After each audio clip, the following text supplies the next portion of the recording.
Mathematical stories that we think are over keep going. Platonic solids are things that people have been thinking about for at least 2,000 years, and you might think there's kind of nothing new to say about them. But in the last couple of years, my colleagues and I have been exploring a facet of what it would be like to live on a Platonic solid. And we've come up with some new ideas and some new theorems about them, particularly about the dodecahedron. You might remember in school when you first learned about shapes, there are triangles, and there are squares, and there's pentagons, and there's hexagons. And there's all these shapes in kind of 2 dimensions that all the sides are the same and all the corners look the same. But if you go a dimension up, you might want it to be that all the faces are the same, all the facets are the same, all the corners look the same, and all the edges look the same. And now it turns out there aren't infinitely many of those anymore. There's only 5. There's the tetrahedron, which is a little pyramid with a triangular base. There's the octahedron, which looks like 2 Egyptian pyramids, one stacked on top of the other. There's the cube. Everybody knows the cube. There's the icosahedron. We've got a nice little beautiful icosahedron here. You can see it's again made up of triangles.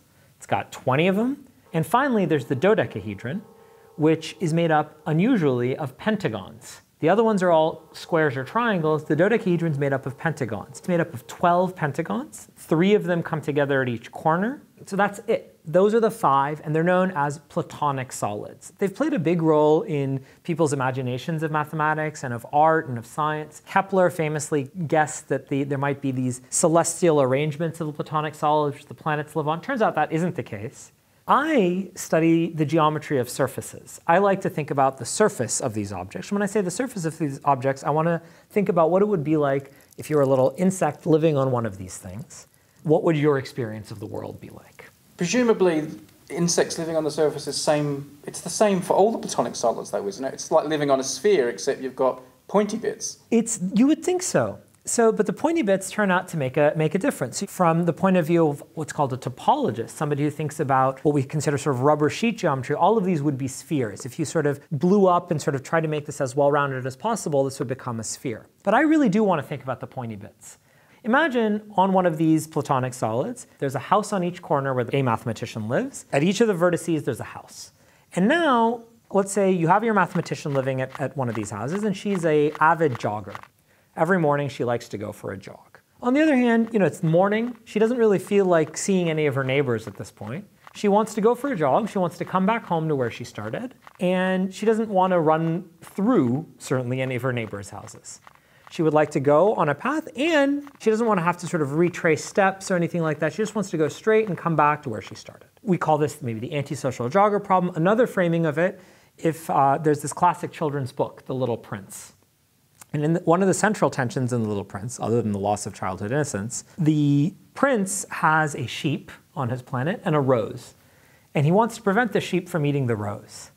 So we could think about this generalized problem as the prince and the sheep live at one corner, and there's a rose at every other corner. And the prince he's a good pet owner, responsible, wants to take his sheep out for a walk every day, but not walk it past the rose because then the sheep will eat the rose. Can he do that? Can he do that on a loop? So it's kind of like you almost want to make like an equator type shape. So it's a closed loop. It's like an equator or a longitude line or a latitude line. We're not asking for it to cut the thing in half. We're just asking to start at one corner, go on a straight line, and you never turn.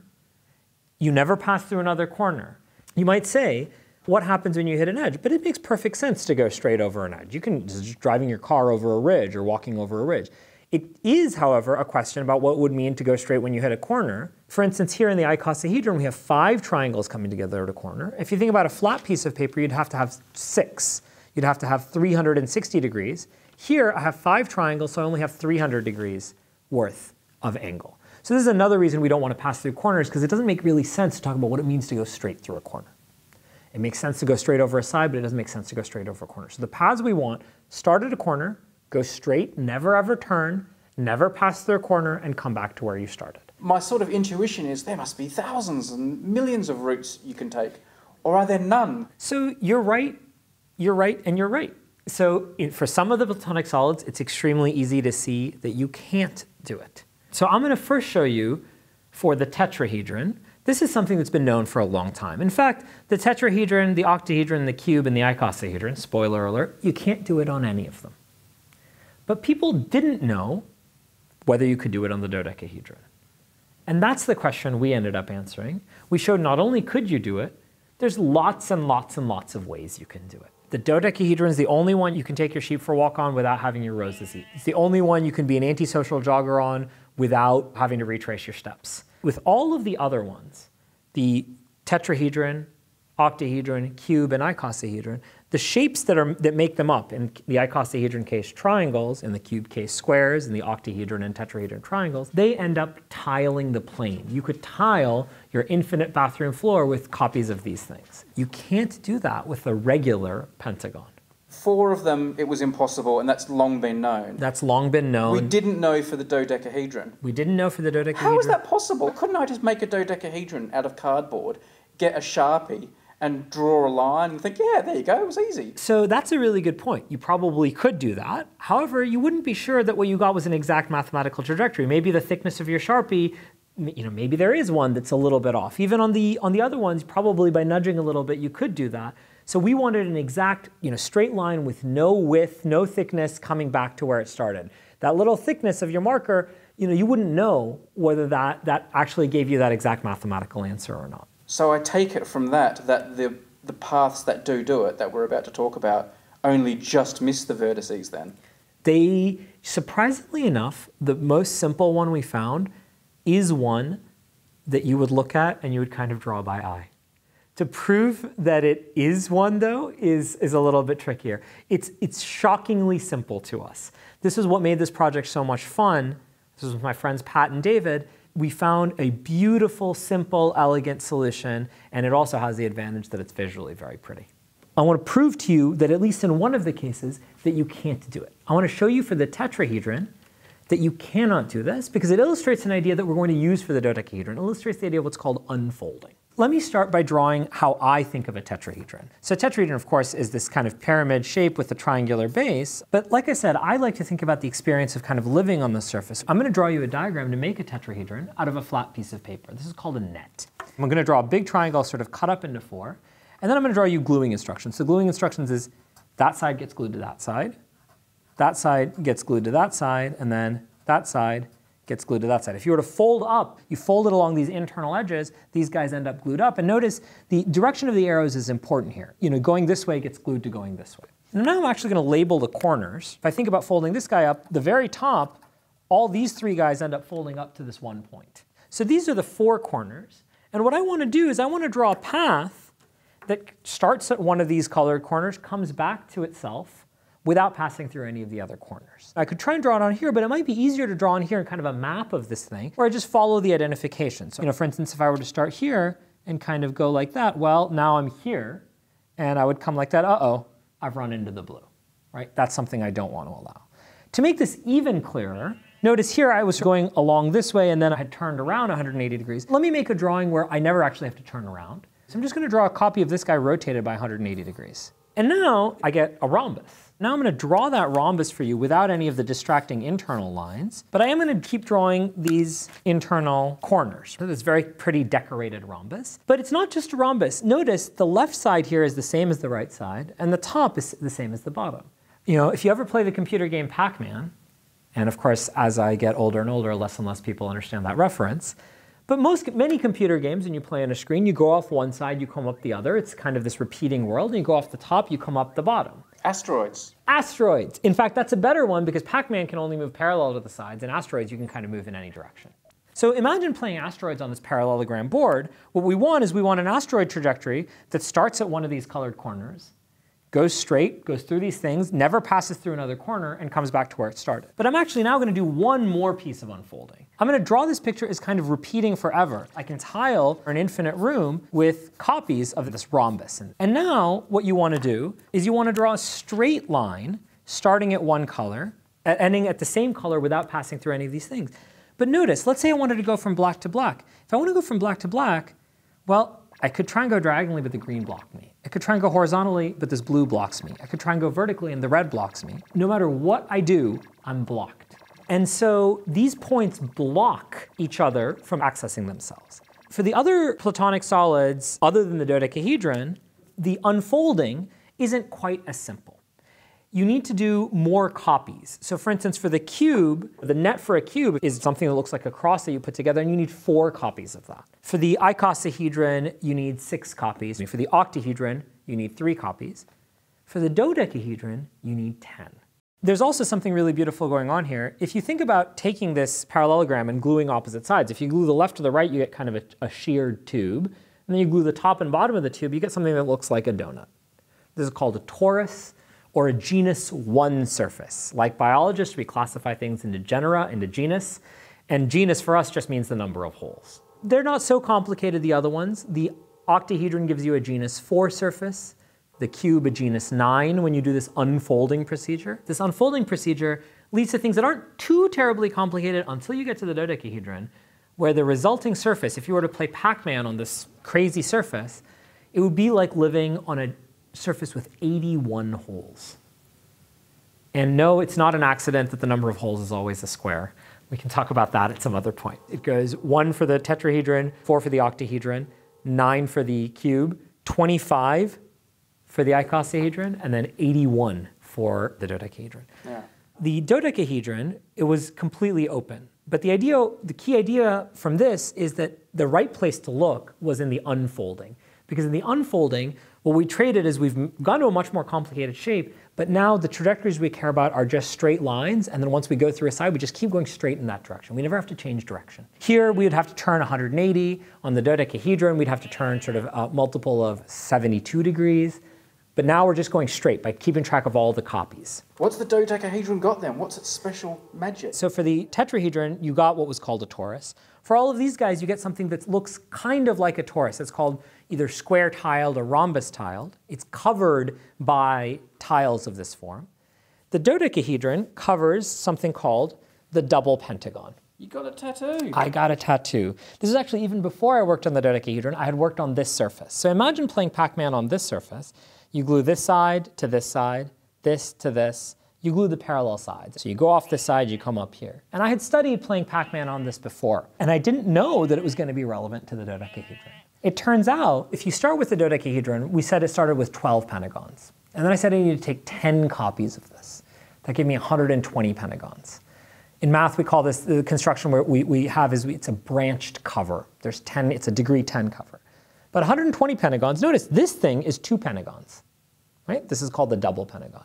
It turns out the dodecahedron unfolding, the thing with 120, is made up of 60 copies of this fellow. So on this fellow, if you glue these opposite sides, all the 8 corners collapse to one point. So this guy gets glued to this guy, gets glued to this guy. So all these 8 corners collapse to one point. If we could find things on here that connect this corner to itself, those would give us kind of candidates upstairs. Now it turns out there's kind of 2 different kinds of things here. There's these sides, they clearly connect a corner to itself. There's also the kind of the diagonals. This guy would go across and connect to itself. We call these the short and the long. The sides are short, the ones are long. It turns out if you kind of take copies of the short one up on this genus 81 surface, the short ones never work. They will never give you something that starts at a corner and comes back to itself without passing through another. However, the long ones do. Sometimes, not all of them. And in fact, up to a natural notion of equivalence, which I don't want to get into too much here, you can classify the kinds of closed trajectories into 31 types. And we found the shortest guy in all of these 31 classes. And we have pictures of them and we have animations of them.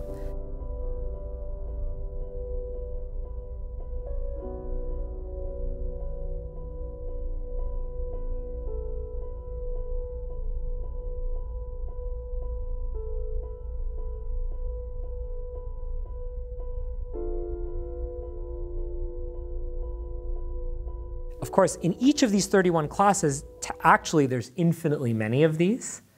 And we can in fact count them by how many there are of length less than or equal to, let's say, 1,000. We know how to do that as well. So we started with a question that nobody knew the answer to. Start at a corner of a dodecahedron. Can you come back to where you started? Nobody had known the answer to that. People had been thinking about that particular problem for at least 100 years. There's German mathematicians in 1906 who wrote a paper about it. And we came to a very satisfying answer. The simplest answer is really simple. We have a paper, in fact, where it has my favorite proof I've ever written. The theorem is, yes, such a trajectory exists. The proof is, here's a picture, cut it out and glue it together. So apologies to libraries if people are reading this paper. Maybe they are cutting this paper out and putting it together. Hopefully there aren't too many mangled copies of the American Math Monthly. But then we also have a really sophisticated and in some sense very satisfyingly complete answer of, hey, not only did we find one, we understand all of them. What's the fundamental difference between the 31 different ways? Like if I was using path 1 or path 2, how would I know the difference between the two? So one thing you can notice is path 1, for instance, never crosses itself, and path 2 already starts to cross itself. Path 1 is what's called simple, and path 2 is not. You're crossing over a point you've already crossed over. So maybe you're doing a jogging path where you pass by that same tree twice. That's something that can happen, and that's a simple way. The number of self-intersections of the path is a simple way to maybe tell the types apart. The actual equivalence is what's called affine equivalence. These things we're gluing things together with translations, and so you can always just change the whole picture by what's called a change of coordinates. You can stretch and contract and rotate, and if you can do that in a way that takes one path to the other, we consider two equivalent. And the number of self-intersections is kind of what we call an invariant in mathematics. That's one way you can tell these 31 apart. What's it like to have discovered something new about a Platonic solid? That's like finding out something new about pi or something. It's one of the most satisfying and exciting things. When David, Pat, and I talked about this, or when David and I first talked about the dodecahedron, we joked, oh, it would be cool to say something new about Platonic solids. There's, what is it? It's in Ecclesiastes, there's nothing new under the sun, but it turns out there is something new about Platonic solids. It was really fun because it used mathematics I already knew and I already loved. Clearly I already loved it. And I was able to say something new, and I was able to say something that I can share with lots of people. This is something I really care about. And in fact, we've made activities for schools and so on based on this. It's something that uses very interesting and very sophisticated mathematics to answer a question that you can state very easily. And so if there's any sort of big point to this is there's still lots of really interesting simple questions out there. Math is something that's alive, that's growing, that's changing. Even the oldest stuff we think about, there's a ton new about it. Have you given any of these paths names, especially the simple one? Yeah, we should give it a name. The simple one, we should, I don't know what we should call it. I'd welcome suggestions in the comments.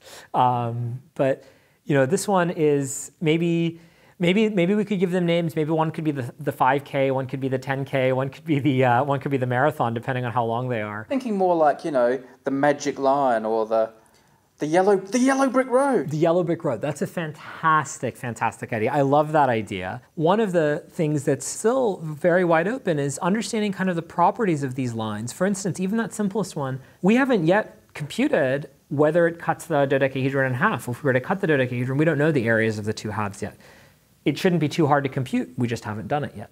So if somebody out there, the coordinates are out there in the paper, you're more than welcome to compute that and let us know what it is. For the other ones, they're going to cut it into more pieces, but what's the kind of the areas of the pieces it's cutting the shape into? What do those shapes look like? So this is the great thing about answering any mathematical question, is it actually just generates infinitely more questions. Thanks for watching this video, and a special thanks to our Patreon supporters, including those whose names you see on the screen at the moment. This video was filmed at the Mathematical Sciences Research Institute during one of the programs there. Find out more about MSRI in the video description. And to see all the dodecahedrons with their magical paths, including of course the yellow brick road, we've put some extra footage over on Numberphile 2.